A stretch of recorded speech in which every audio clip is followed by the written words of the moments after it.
PM Narendra Modi ने 35 राज्यों और केंद्र शासित प्रदेशों में पीएम केयर्स के तहत स्थापित 35 PSA oxygen plant AIIMS Rishikesh से देश को समर्पित किया।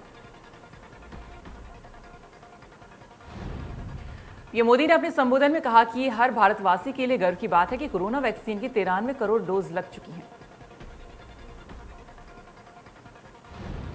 पीएम मोदी ने साथ ही कहा कि बहुत ही जल्द हम 100 करोड़ के आंकड़े को भी पार कर जाएंगे। भारत को कोविन प्लेटफॉर्म का निर्माण करके पूरी दुनिया को राह दिखाई है कि इतने बड़े पैमाने पर वैक्सीनेशन कैसे किया जाता है।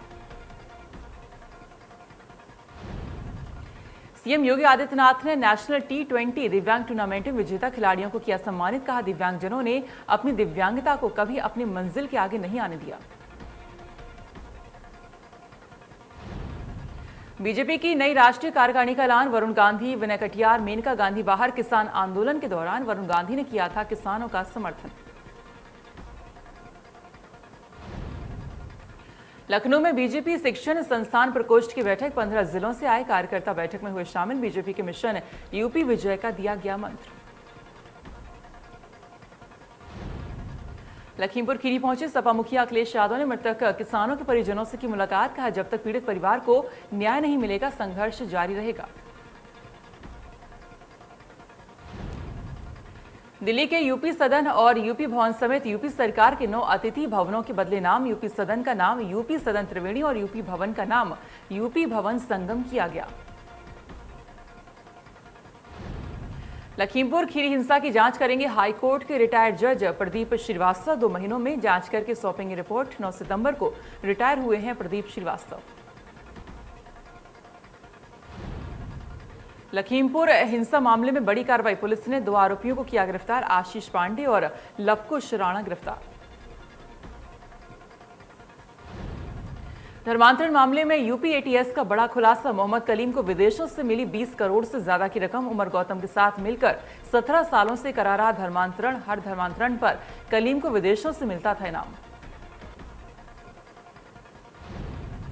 गोरखपुर में हुई मनीष गुप्ता हत्याकांड में नया खुलासा। होटल के सीसीटीवी फुटेज में मनीष गुप्ता को ले जाते पुलिस कर्मियों का वीडियो वायरल। मनीष के परिवार वालों और दोस्तों के एसआईटी दर्ज कर चुकी है बयान।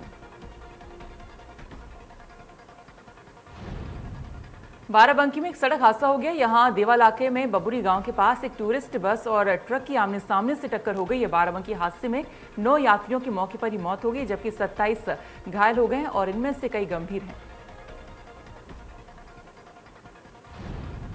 लखनऊ में धोखाधड़ी करने वाले गैंग का पर्दाफाश हो गया है। ट्रकों के इंजन और चेचिस नंबर बदलकर करते थे धांधली। ट्रक गैंग के एक सदस्य सुभाष चंद्र को एसटीएफ ने किया गिरफ्तार। 3 फर्जी रजिस्ट्रेशन वाले ट्रक और फर्जी कागजात भी बरामद। नोएडा में नाबालिग लड़की ने सौतेले पिता और पिता के 2 दोस्तों पर लगाया दुष्कर्म का आरोप। एक और मामले में पिता के दोस्तों पर ही शादी का झांसा देकर दुष्कर्म करने का आरोप है।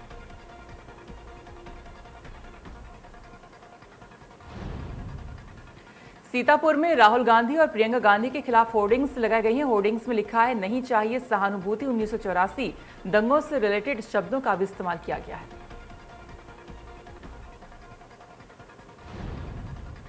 सहारनपुर में कांग्रेस और अकाली दल के नेता भारी संख्या में पहुंचे। नवजोत सिंह सिद्धू समेत 6 विधायकों को यूपी हरियाणा बॉर्डर पर रोक दिया है। लखीमपुर खीरी जाने की जिद पर अड़े सिद्धू ने बॉर्डर पर हंगामा काटा।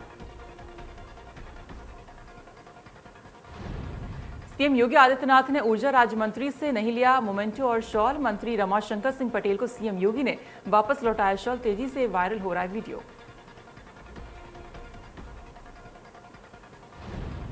मानसिक तनाव के चलते युवती ने आत्महत्या कर ली। घर के कमरे में पंखे से युवती का शव लटका हुआ मिला है। वहीं कमरे में सुसाइड नोट भी बरामद। समाजवादी पार्टी के प्रदेश अध्यक्ष नरेश उत्तम महोबा पहुंचे। किसान पटेल यात्रा के चलते सभा का आयोजन किया गया। इस दौरान बीजेपी सरकार पर जमकर निशाना साधते कहा कि बीजेपी शासन पर सबसे ज्यादा अत्याचार किसानों पर हुआ है। मुरादाबाद में सचिन पायलट और प्रमोद कृष्णम किए गए रिहा। प्रमोद कृष्णम ने कहा कि लखीमपुर नहीं जाने दिया जा रहा है, प्रशासन ने नहीं जाने दिया है और यूपी में नहीं बचा है लोकतंत्र। आज से शारदीय नवरात्रि का पावन पर्व शुरू हो चुका है। देश भर में माता के मंदिरों में सुबह से ही भक्तों की भीड़ उमड़ रही है। नवरात्रि में मां दुर्गा के 9 रूपों की पूजा होती है। आज लगातार दूसरे दिन ही पेट्रोल डीजल के दामों में बढ़ोतरी हुई है। आज डीजल के दाम में 35 से 38 पैसे, तो वहीं पेट्रोल के दाम में 26 से 30 पैसे बढ़े हैं। बरेली में सैकड़ों समर्थकों के साथ उत्तराखंड के पूर्व मुख्यमंत्री हरीश रावत पहुंचे। लखीमपुर खीरी जाने की परमिशन नहीं मिलने पर बहेड़ी टोल प्लाजा पर धरने पर बैठ गए।